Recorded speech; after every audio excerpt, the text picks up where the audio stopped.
Hi class, this is Adina Miners and I am going to be going over gas exchange with you guys. Let me know if I miss anything essential that we should know.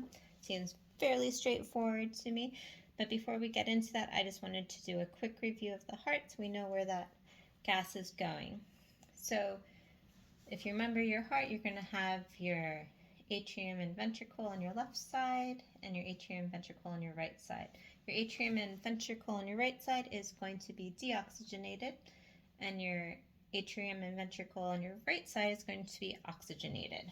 So how does that happen? So you have two lungs, so I'm just going to be showing one lung here because there's no reason to do them both.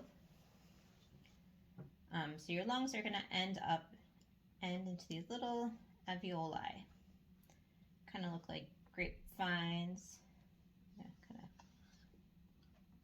do a quick rendition of it here. Have to use a little bit of your imagination.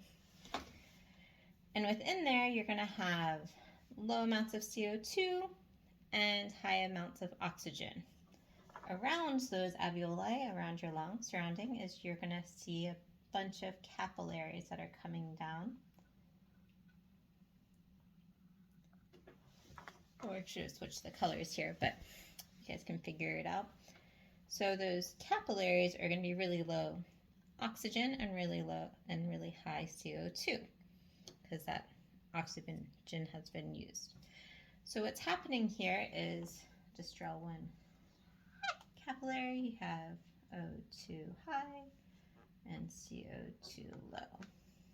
And then your capillary, you have your CO2 high, your O2 low. So it's a really simple diffusion at that point. So when you have a lot of O2 one place and less O2 another place, those O2 molecules are going to diffuse down into that capillary.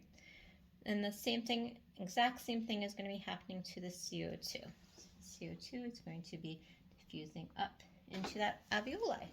So as simple as that. Then once that happens, that extra CO2 gets exhaled, and the O2 is going to move up into your heart through your pulmonary veins. And just a quick recap on that. So your veins are going to be what's moving towards your heart. So even though it's already left your lungs and it's oxygenated, those are going to be your veins. Okay, I hope that helps someone. Thanks.